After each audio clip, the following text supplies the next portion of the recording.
बाल विकास एवं शिक्षा शास्त्र के ये PBIQ हैं, चाइल्ड डेवलपमेंट एंड पेडागोगी, और ये CTET, UP टेट और super TET plus other exam जहाँ पर CDP के क्वेश्चन पूछे जाते हैं उनके लिए भी इम्पॉर्टेंट है।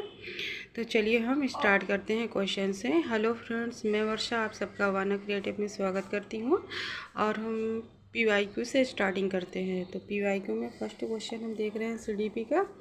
तो डैश के अनुसार बालक का विकास आनुवंशिकता तथा वातावरण का गुणनफल है।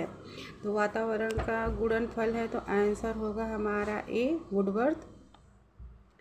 आनुवंशिकता से व्यवहार के रचना तंत्र का निर्माण होता है तथा वातावरण उस रचना तंत्र के व्यवहार की एक निश्चित दिशा विकसित करता है। बीज में वृक्ष बनने की संभावना निहित रहती है, लेकिन वातावरण के आधार पर उसके विकास का स्तर निर्धारित होता है। दोनों में से किसी एक के अभाव में वृक्ष का समुचित ढंग से विकास होना संभव नहीं है। इसलिए वुडवर्थ का मत है कि बालक का विकास आनुवंशिकता तथा वातावरण का गुणनफल होता है। यानी कि बालक का विकास कैसे होता है? बालक का विकास आनुवंशिकता तथा वातावरण का गुणनफल होता है। तो नेक्स्ट क्वेश्चन पे चलते हैं।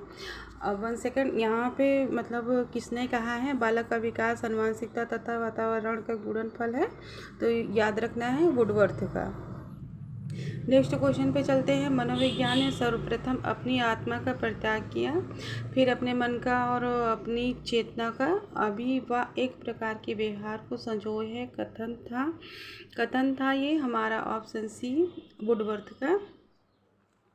इसकी व्याख्या देख लेते हैं। साइकोलॉजी मनोविज्ञान यूनानी भाषा का शब्द है। यह दो भाषाओं से मिलकर बना है, साइकी तथा लोगस। साइकोलॉजी शब्द का अर्थ है आत्मा का अध्ययन। कालचक्र के अनुसार मनोविज्ञान का विषय बदलता रहा और अंततः मनोविज्ञान का विषय व्यवहार का अध्ययन बना।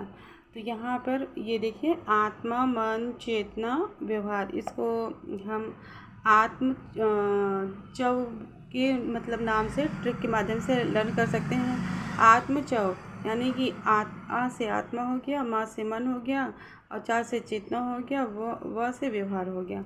अब देखिए इसके आगे वुडवर्थ के शब्दों में, सर्वप्रथम मनोविज्ञान ने अपनी आत्मा का त्याग किया, फिर इसने मन का त्याग किया, इसने चेतना का त्याग किया। अब वह व्यवहार की विधि को स्वीकार करता है। तो वुडवर्थ के शब्दों में क्या क्या त्याग किया है?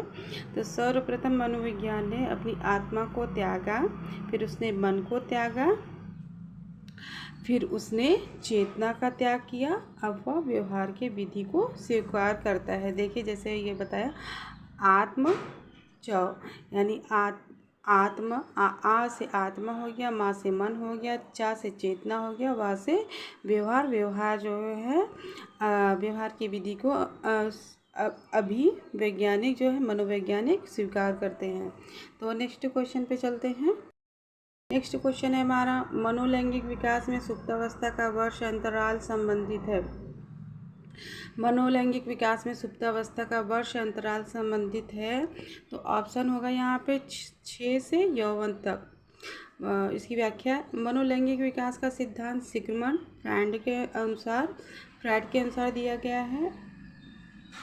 इस विकास के सिद्धांत के अनुसार सुप्तावस्था का वर्ष अंतराल 6 वर्ष से किशोरावस्था यौवन तक है। तो मनोलैंगिक विकास का सिद्धांत किसने दिया है? मनोलैंगिक विकास का सिद्धांत सिगमंड फ्रायड ने दिया है। इस प्रकार के सिद्धांत के अनुसार सुप्तावस्था वर्ष का अंतराल 6 वर्ष से, जैसे कि क्वेश्चन में आ सकता है, कितने अवस्था के अनुसार विकास के सिद्धांत में सुप्तावस्था का अंतराल होता है? तो 6 वर्ष से किशोरा अवस्था तक। चलते हैं नेक्स्ट क्वेश्चन पे। नेक्स्ट क्वेश्चन है हमारा ये, विकास के मनोसामाजिक सिद्धांत का प्रतिपादन डैश ने किया था। विकास के मनोसामाजिक सिद्धांत का प्रतिपादन डैश ने किया था।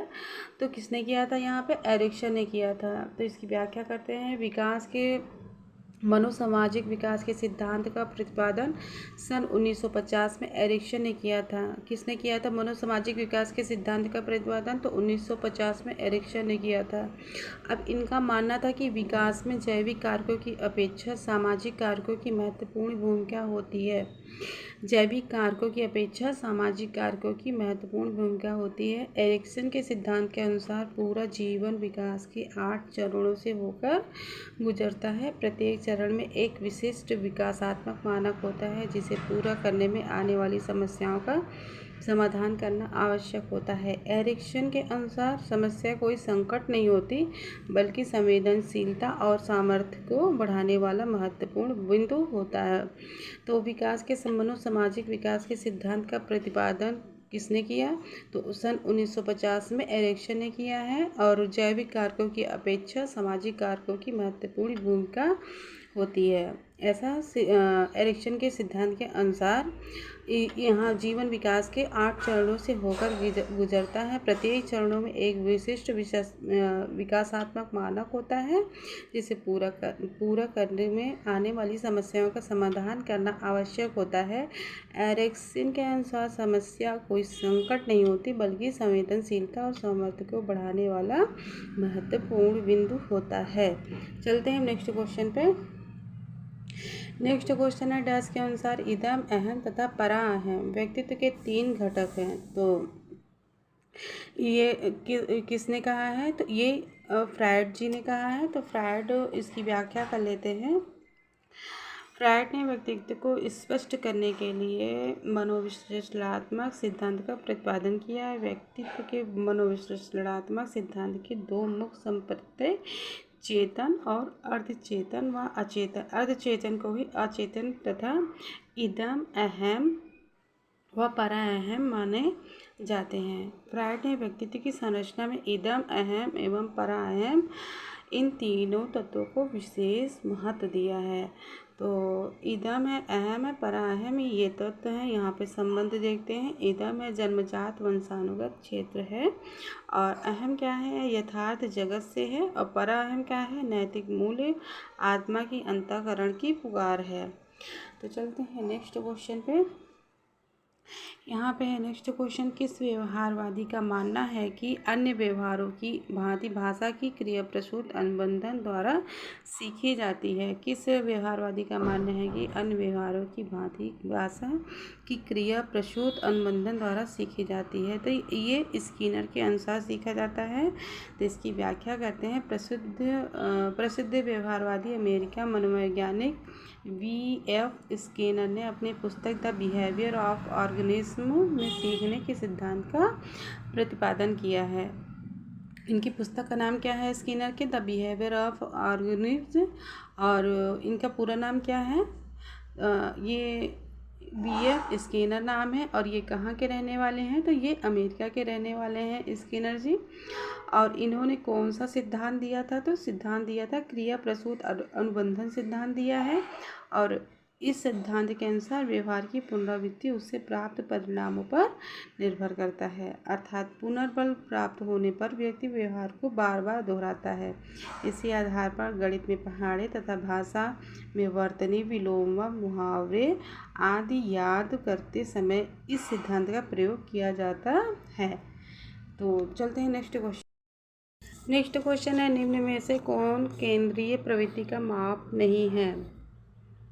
कौन सा केंद्रीय प्रवृत्ति का माप नहीं है? तो ए नहीं है, ए प्रसार है, और बाकी सब मध्यांक है, बहुलांक है, मध्यमान है। तो इसकी व्याख्या करते हैं। किसी श्रेणी में चर का वह मान जो उस श्रेणी का प्रतिनिधित्व करता है केंद्रीय प्रवृत्ति की माप कहलाती है। केंद्रीय प्रवृत्ति की मुख्य मापें निम्न है, माध्य है, मध्यिका है, बहुलक है। प्रसार केंद्रीय प्रवृत्ति का माप नहीं होता है। नेक्स्ट क्वेश्चन है, अधिगम में प्रत्यय व भूल के सिद्धांत का प्रतिपादन किसने किया है? तो अधिगम में प्रयत्न व भूल के सिद्धांत का प्रतिपादन थार्नडाइक ने किया है। प्रयत्न व भूल के सिद्धांत को किसने किया? तो थार्नडाइक ने किया है। तो इसकी व्याख्या करते हैं। अधिगम में प्रयत्न व भूल के सिद्धांत का प्रतिपादन थार्नडाइक ने किया था। इस सिद्धांत के अनुसार प्रयास एवं त्रुटि के द्वारा सीखने वाला एक निश्चित उद्दीपक के लिए एक निश्चित अनुक्रिया करने में परिपक्व हो जाता है। इस सिद्धांत को उद्दीपक अनुक्रिया सिद्धांत, चयन एवं संबंध का सिद्धांत भी कहते हैं। तो थार्नडाइक ने इस सिद्धांत का प्रयोग बिल्ली पर किया था। देखिए, अधिगम में प्रयत्न व भूल के सिद्धांत का प्रतिपादन किसने किया? तो थार्नडाइक ने किया। अब इस सिद्धांत के अनुसार प्रयास एवं त्रुटि के द्वारा सीखने वाला एक निश्चित उद्दीपक के लिए एक निश्चित अनुक्रिया करने में परिपक्व होता है। किस में परिपक्व होता है? तो एक सिद्धांत के अनुसार प्रयास एवं त्रुटि के द्वारा सीखने वाला एक निश्चित उद्दीपक के लिए निश्चित अनुक्रिया करने में परिपक्व हो जाता है। यानी कि वो अपने अधिगम से प्रयास एवं त्रुटि के अनुसार किसी भी चीज़ को सीखने में वह परिपक्व हो जाता है। बार बार वही क्रिया दोहराने पे वो परिपक्व हो जाता है। इस सिद्धांत को उद्दीपक अनुक्रिया सिद्धांत उद्दीपक अनुक्रिया सिद्धांत या चयन एवं संबंध का सिद्धांत भी कहते हैं। थार्नडाइक ने इस सिद्धांत का प्रयोग बिल्ली पर किया था। तो चलते हैं नेक्स्ट क्वेश्चन पे। निम्नलिखित मापन के स्तरों में सबसे अच्छा कौन है? निम्नलिखित मापन के स्तरों में सबसे अच्छा कौन है? तो सबसे अच्छा अनुपात है। मापन के स्तरों को मापने के लिए सबसे अच्छी विधि अनुपात विधि है। कौन सी विधि सबसे अच्छी है मापने के लिए? मापन के स्तरों को मापने के लिए सबसे अच्छी विधि अनुपात विधि है, जिसमें दो या अधिक तथ्यों को मापने के लिए अनुपात का सहारा लिया जाता है। इससे मापन में त्रुटि की संभावना न्यूनतम रहती है। चलते हैं नेक्स्ट क्वेश्चन पे। नेक्स्ट क्वेश्चन है, निम्नलिखित में से कौन व्यक्तित्व का प्रक्षेपी परीक्षण नहीं है?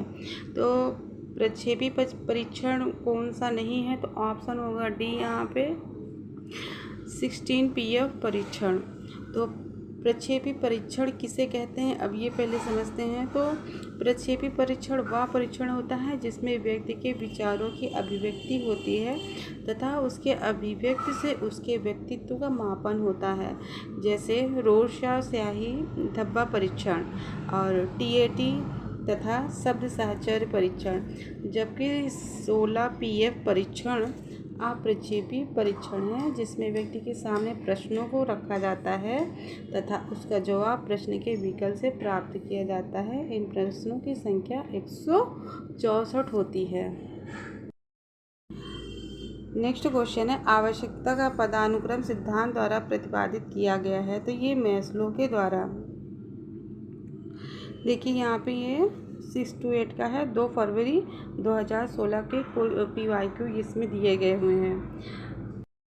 तो देखिए उसकी व्याख्या देखते हैं। वर्ष 1954 में अब्राहम मैस्लो ने आवश्यकता के पदानुक्रम सिद्धांत का प्रतिपादन किया था। इसे अभिप्रेरणा के मांग के सिद्धांत के नाम से भी जाना जाता है। किसे? वर्ष 1954 में अब्राहम मैस्लो ने आवश्यकता के पदानुक्रम सिद्धांत का प्रतिपादन किया था। इससे ही अभिप्रेरणा के मांग के सिद्धांत के नाम से भी जाना जाता है। मतलब कि पदानुक्रम सिद्धांत बराबर अभिप्रेरणा के मांग, यानी कि दोनों ही इक्वल हैं। ये इसी सिद्धांत को, पदानुक्रम सिद्धांत को ही अभिप्रेरणा के मांग के सिद्धांत को नाम दिया गया है। इस सिद्धांत के अनुसार अब दिया किसने है? 1954 में अब्राहम मैस्लो ने। अब जब मनुष्य अपने जीवन के अस्तित्व के लिए किसी वस्तु की कमी का अनुभव करता है तो उसे प्राप्त करने के लिए प्रेरित हो जाता है। मैस्लो ने मनुष्य की 5 आवश्यकताओं को चिन्हित किया है जिससे मनुष्य अभिप्रेरित होता है। देखिए यहाँ पे अब्राहम मैस्लो के द्वारा बताया गया है। शारीरिक होता है, सुरक्षा होती है, सामाजिक होता है, सम्मान होता है, आत्म अनुभूति होती है।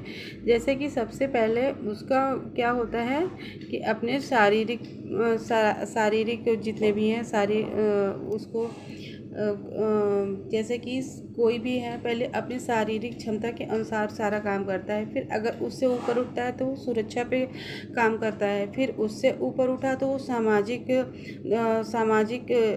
मतलब कि सामाजिक दौर जो होता है अब उस पे काम करता है, फिर उससे ऊंचे उठता है तो वो एक सम्मान की अनुभूति के प्राप्त करना होता है, और फिर उससे ऊपर उठता है तो वो आत्म अनुभूति का कार्य करता है। तो ये है किसके द्वारा बताया हुआ है, तो ये है अब्राहम मैस्लो के द्वारा ये बताया गया हुआ है। तो चलते हैं नेक्स्ट क्वेश्चन पे। निम्नलिखित में से किसको मुख्य अधिकारी ग्रंथि कहते हैं? तो यहाँ पे मुख्य अधिकारी ग्रंथि किसे कहते हैं? तो पीयूष ग्रंथि को कहते हैं। आप देखिए, पीयूष ग्रंथि को मुख्य अधिकारी ग्रंथ कहा जाता है क्योंकि इस ग्रंथि के द्वारा ही अन्य ग्रंथियों को नियंत्रित एवं निर्देशित किया जाता है। नेक्स्ट क्वेश्चन है डैश ने सामूहिक अचेतन का संप्रत्यय दिया था। तो डैश ने सामूहिक अचेतन का संप्रत्यय दिया था, युंग ने दिया है। क्या दिए हैं? सामूहिक अचेतन का संप्रत्यय। अब देखिए व्याख्या में सामूहिक अचेतन का संप्रत्यय मनोवैज्ञानिक युंग के द्वारा दिया गया था। मनोवैज्ञानिक युंग के अनुसार अचेतन मन का एक हिस्सा है जो समाज, लोग एवं मानव जाति द्वारा अपने विचारों एवं अनुभव को साझा करता है। अचेतन वह स्थिति है जो हमारे मन एवं व्यवहार में तो होती है परंतु सामान्यतः प्रदर्शित नहीं होती है, किसी विशेष परिस्थिति में वह प्रदर्शित होती है। नेक्स्ट क्वेश्चन है अंगूर खट्टे हैं डैश का उदाहरण है। तो यौक्तिकीकरण है। क्या है ये? यौक्तिकीकरण है। तो इसकी व्याख्या देखते हैं। अंगूर खट्टे हैं वाक्य यौक्तिकीकरण का उदाहरण है। यौक्तिकीकरण मनोवैज्ञानिक रूप से रक्षा प्रणाली है जिसमें विवादास्पद व्यवहार को तार्किक रूप से उचित ठहराने की कोशिश की जाती है तथा परिमाण के अनुसार के कारण व्यक्ति को व्यक्त किया जाता है। तो नेक्स्ट क्वेश्चन पे अधिगम का क्रिया प्रसूत अनुबंधन सिद्धांत किसने दिया है? तो ये दिया है स्किनर ने। तो अधिगम का क्रिया प्रसूत अनुबंधन सिद्धांत किसने दिया है? तो स्किनर ने दिया है। तो इसकी व्याख्या देखते हैं। अधिगम का क्रिया प्रसूत अनुबंधन सिद्धांत मनोवैज्ञानिक B.F. स्किनर के द्वारा दिया गया है। इस सिद्धांत के अनुसार व्यवहार की पुनरावृत्ति तथा परिमार्जन उसके परिणामों के द्वारा निर्देशित होती है। व्यक्ति व्यवहार का संचालन करता है जबकि इसे बनाए रखना उसे प्राप्त परिणामों पर निर्भर करता है, अर्थात उसके व्यवहार का संबंध परिणाम से होता है। इस प्रकार के व्यवहार को सीखने की प्रक्रिया को क्रिया प्रसूत अनुबंधन कहा जाता है। इनके द्वारा चूहा पर किया गया प्रयोग मुख्य जाना जाता है। तो अधिगम का क्रिया प्रसूत अनुबंधन सिद्धांत किसने दिया था? तो स्किनर ने दिया था, और स्किनर के द्वारा दिया गया है। व्यवहार की पुनरावृत्ति तथा परिमार्जन उसके परिणामों के द्वारा निर्देशित होती है। व्यक्ति व्यवहार का संचालन करता है जबकि इसे बनाए रखना उसे प्राप्त परिणामों पर निर्भर करता है, अर्थात उसके व्यवहार का संबंध परिणाम से होता है। इसी प्रकार के व्यवहार को सीखने की प्रक्रिया को क्रिया प्रसूत अनुबंधन कहा जाता है। इनके द्वारा चूहा पर प्रयोग किया गया था। तो नेक्स्ट क्वेश्चन पे चलते हैं। औसत बुद्धि वाले बालकों की बुद्धि लब्धि IQ के डैश के बीच होगी। तो होगी यहाँ पे 90 से 109 होगी। ये देखिए यहाँ पे और इसकी व्याख्या में दिया गया है। साइमन बिने परीक्षण का प्रयोग करके मनोवैज्ञानिक टर्मन ने वर्ष 1916 में बुद्धि लब्धि के वितरण की तालिका तैयार की। अब यहाँ पे बुद्धि लब्धि है, ये बालक हैं, यहाँ पर भी बुद्धि लब्धि है, बालक हैं। तो 130 से अधिक प्रतिभाशाली बालक होते हैं, 121 से 130 प्रखर बुद्धि होती है, 111 से 120 तीव्र बुद्धि होती है, 91 से 110 सामान्य बुद्धि होती है, और 81 से 90 मंद बुद्धि होती है, 70 से 80 अल्प बुद्धि होती है, और 71 से कम जड़ बुद्धि होती है। एक बार फिर से रिपीट कर देते हैं। 130 से अधिक होती है प्रतिभाशाली, 121 से 130 होती है प्रखर बुद्धि, 111 से 120 तीव्र बुद्धि, 91 से 110 होती है सामान्य बुद्धि और 81 से 90 होती है मंद बुद्धि, 70 से 80 अल्प बुद्धि, 71 से कम जड़ बुद्धि। नेक्स्ट क्वेश्चन है, बंडूरा का कथन है कि बच्चे प्रतिक्रियाएं प्रतिमानीकरण द्वारा सीखते हैं जिसको डैश भी कहा जाता है। तो ऑप्शन होगा सी सही, निरीक्षणात्मक अधिगम। बंडूरा का कथन है कि बच्चे प्रतिक्रियाएं प्रतिमानीकरण द्वारा सीखते हैं जिसको डैश भी कहा जाता है, तो निरीक्षणात्मक अधिगम कहा जाता है। तो इसकी व्याख्या देख लेते हैं। अल्बर्ट बंडूरा के द्वारा अधिगम के क्षेत्र में सामाजिक अधिगम सिद्धांत का प्रतिपादन किया गया था। अल्बर्ट बंडूरा के द्वारा अधिगम के क्षेत्र में सामाजिक अधिगम का सिद्धांत का प्रतिपादन किया गया था।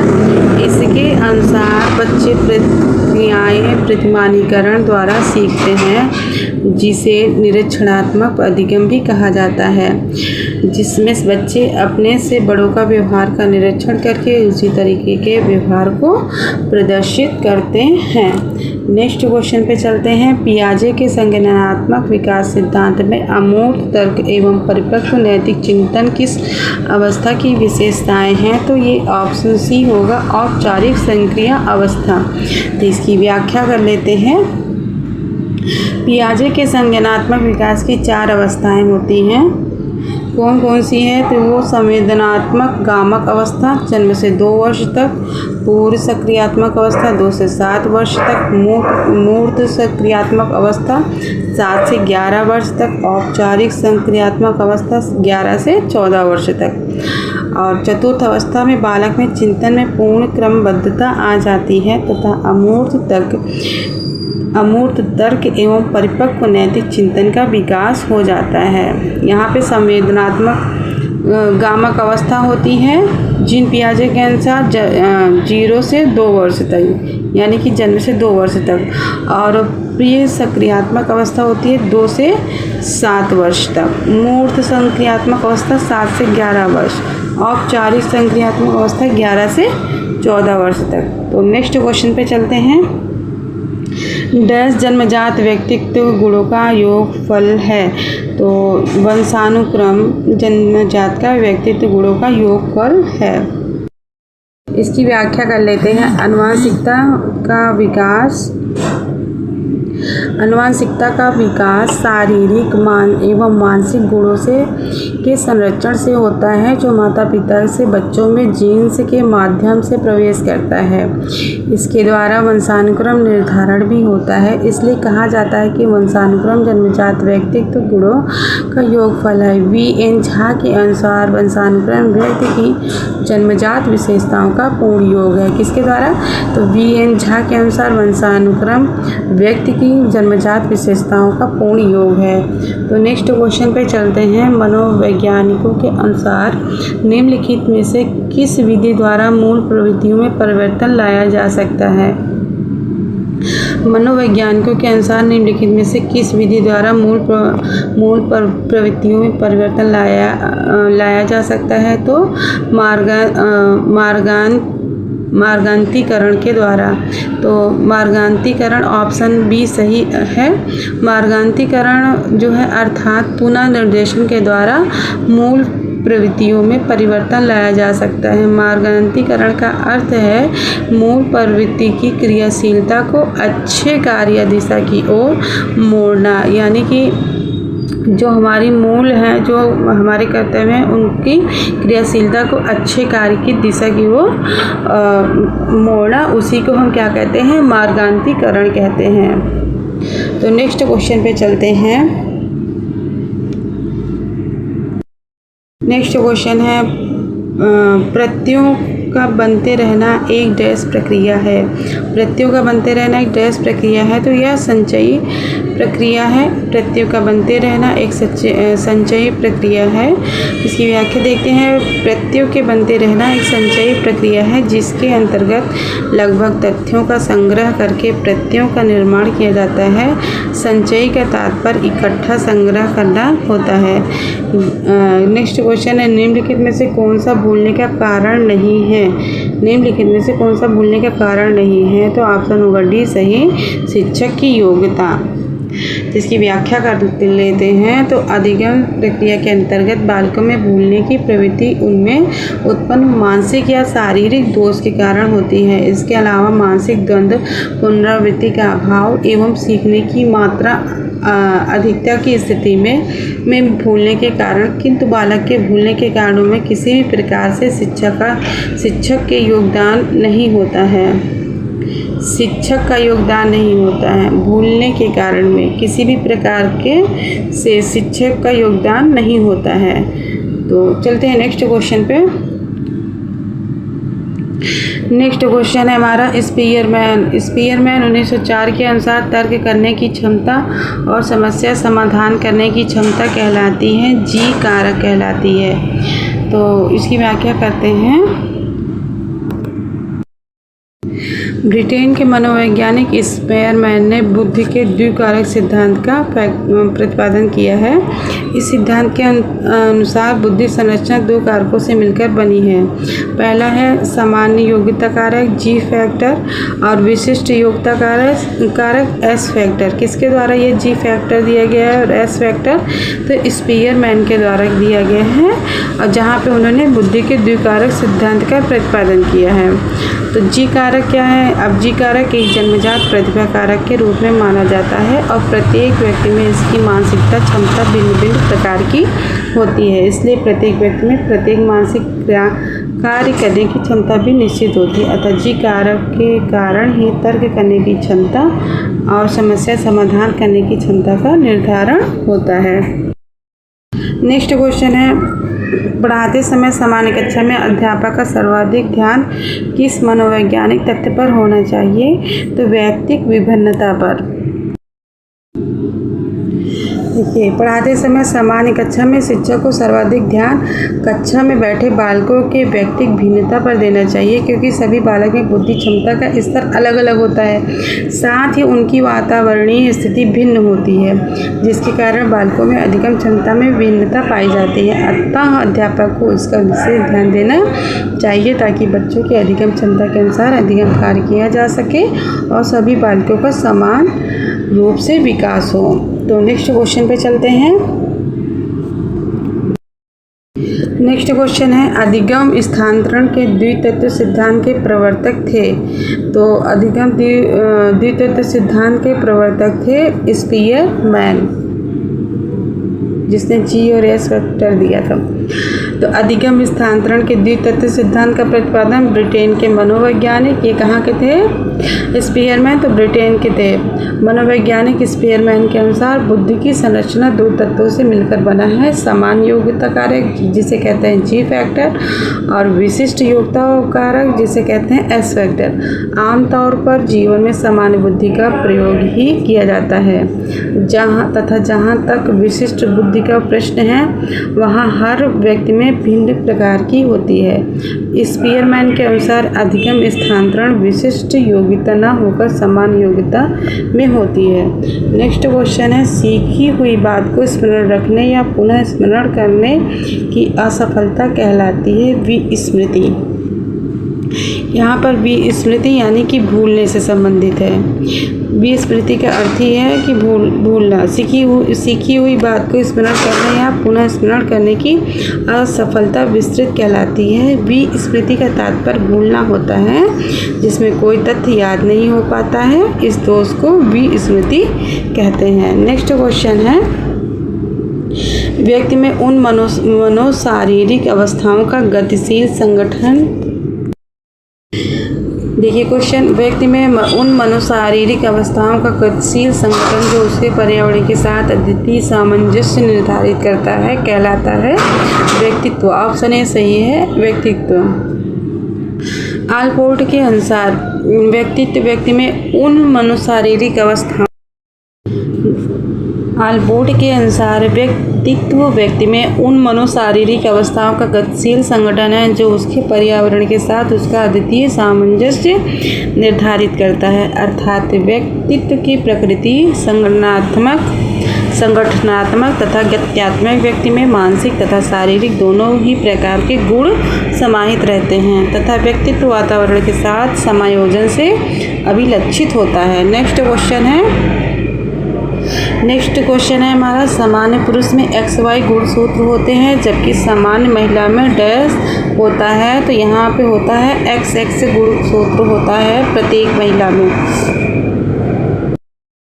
सामान्य पुरुष में XY गुणसूत्र होते हैं जबकि सामान्य महिला में XX गुणसूत्र होता है। इन गुणसूत्रों से लिंग का निर्धारण किया जाता है। जैसे कि पुरुष है, ये महिला है और ये XY पुरुष में होता है और यहाँ पे XX होता है। और जब Y का और X से होता है तो XY लड़का हो जाता है, लड़के का जन्म होता है और X और X का निर्माण होता है तो यहाँ पर लड़की का जन्म होता है। तो नेक्स्ट क्वेश्चन पे चलते हैं। प्राप्तांकों के समूह का वह बिंदु जिसके नीचे समूह के आधे प्राप्तांक और जिसके ऊपर समूह के आधे प्राप्तांक होते हैं कहलाता है। तो यहाँ मध्यांक कहलाता है। मध्यांक इसकी व्याख्या करते हैं, प्राप्तांकों के समूह को आरोही या अवरोही क्रम में रखने पर उस समय के समूह के मध्य बिंदु को मध्यांक कहते हैं। माना समूहों में प्राप्तांकों की संख्या n होती है और मध्यांक के इक्वल होता है n/2 वह पद। तो नेक्स्ट क्वेश्चन पे चलते हैं। आवृत्ति वितरण को रेखाचित्र द्वारा प्रदर्शित करने की विधियों में से डैश एक विधि है तो स्तंभाकृति है। फिर से क्वेश्चन पढ़ते हैं। आवृत्ति वितरण को रेखाचित्र द्वारा प्रदर्शित करने की विधियों में से डैश एक विधि है तो स्तंभाकृत है। तो आवृत्ति वितरण को रेखाचित्र द्वारा प्रदर्शित करने की कई विधियाँ होती हैं, जैसे पाई होता है, पाई चार्ट होता है, स्तंभाकृत तथा वेन आरेख आदि होता है। तो आशा करते हैं ये क्वेश्चन आपको PY को समझ में आए होंगे। तो मिलते हैं नेक्स्ट एपिसोड में या नेक्स्ट वीडियो में, और नेक्स्ट वीडियो हमारा होगा हिंदी पे। तो मिलते हैं आपसे अगली वीडियो में, तब तक के लिए धन्यवाद।